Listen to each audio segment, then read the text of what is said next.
Hello everyone, welcome to Daily Current Affair MCQ. Today is 21st March 2025.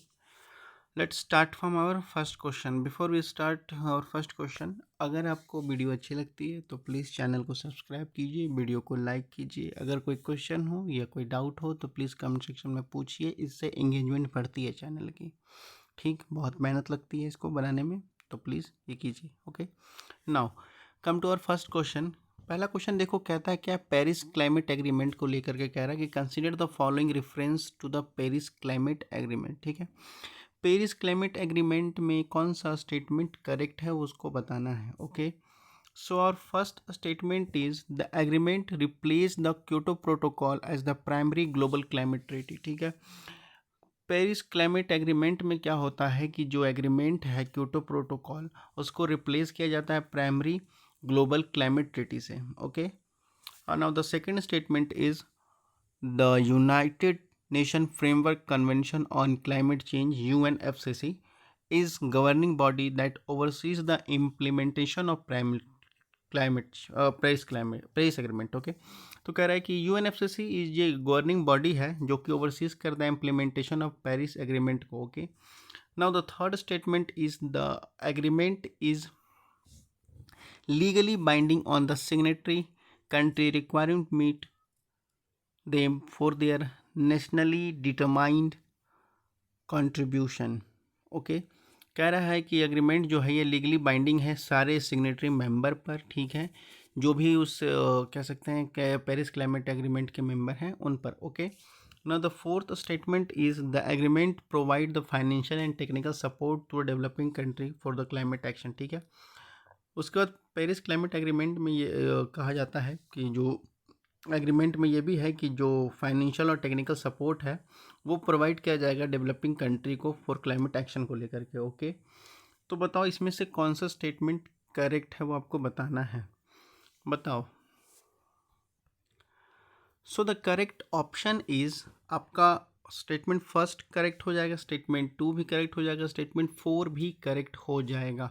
Statement third incorrect होगा क्योंकि ये legally binding नहीं है। ठीक है, ऑल सिग्नेटरी मेंबर जो भी मेंबर हैं पेरिस क्लाइमेट एग्रीमेंट के, उन पर ये लीगली बाइंडिंग नहीं होता है ये रूल। ठीक है, कि आपको ऐसा करना ही करना है। ठीक, एग्रीमेंट में कोई लीगल बाइंडिंग नहीं है मेंबर, अब जितने सारे कंट्री मेंबर हैं उसको लेकर के। ओके, तो थर्ड स्टेटमेंट गलत हो जाएगा, तो उसके रिगार्डिंग हमारा करेक्ट ऑप्शन क्या हो जाएगा, सी हो जाएगा, only 3। Okay, now move to the next question. देखो हमारा दूसरा क्वेश्चन कहता है कंसिडर द फॉलोइंग स्टेटमेंट, और इसमें से कह रहा है which of the following statement is correct. ठीक है, ये इंटरनेशनल क्रिमिनल कोर्ट को लेकर के स्टेटमेंट दिया हुआ, ICC इंटरनेशनल क्रिमिनल कोर्ट को लेकर के दो स्टेटमेंट है, उसमें से आपको ये बताना है कि कौन सा स्टेटमेंट आपका करेक्ट है।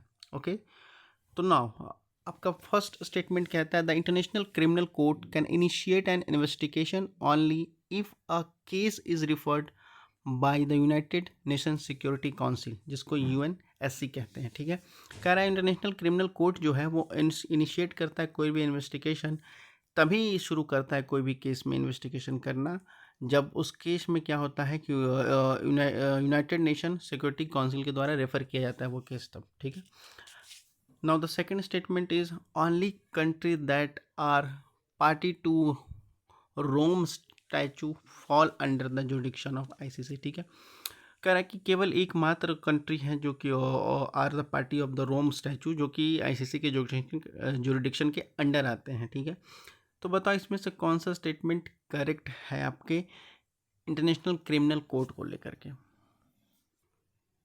सो the correct option is both the statement are wrong. Okay, दोनों स्टेटमेंट गलत हैं, जिसके रिगार्डिंग हमारा क्या ऑप्शन हो जाएगा, D, neither one not two. ठीक है, ये कह रहा है कि कोई भी UNSC के द्वारा ही इनिशिएट नहीं किया जाए, रेफर किया जाएगा, वही केस को ICC नहीं देखती है। और भी केसेस होते हैं जो मेंबर लोग बोलते हैं, इनिशिएट करते हैं, जो कंट्री के मेंबर होते हैं उन पे भी ये केस देखा जाता है। ओके, और ये कोई ऐसा कंट्री नहीं है जिस पे ये रोम के स्टैचू जुडिक्शन के अंदर आती है, ऐसा कोई नहीं कंट्री है जो ICC के जुडिक्शन के अंडर आती है। Okay, now move to the next question.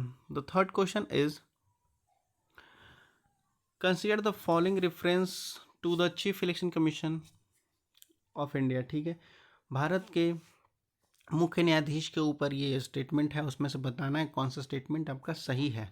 Okay, now the first statement is the chief election commissioner can be removed by the president on the recommendation of the prime minister. ठीक है, भारत के मुख्य न्यायाधीश को हम remove कर सकते हैं, यानी हटा सकते हैं राष्ट्रपति के द्वारा।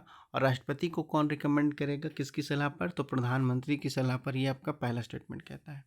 दूसरा स्टेटमेंट कहता है the chief election commission decision are subject to judicial review by the supreme court and the high court. ठीक है, चीफ इलेक्शन कमीशन का जो भी डिसीजन होता है और वो जो है आपका जुडिशियल रिव्यू के अंडर आता है सुप्रीम कोर्ट और हाई कोर्ट में। Okay, now the third statement is chief election commission has power to disqualify candidate on the ground of corrupt practice and electoral malpractice. ठीक है, chief election commission के पास ये power है कि वो किसी भी चुनाव लड़ने में जो भी सदस्य होते हैं, जो चुनाव लड़ रहे होते हैं कैंडिडेट, उनको डिस्क्वालीफाई कर सकता है ऑन द करप्ट प्रैक्टिस और इलेक्टोरल मैल प्रैक्टिस के बेसिस पे। ठीक है, इलेक्टोरल लेन देन के बेसिस पे उसको उनकी सदस्यता को रद्द कर दिया जा सकता है। ठीक है, तो बताओ इसमें से कौन सा स्टेटमेंट करेक्ट है आपका chief election commission of India को लेकर के।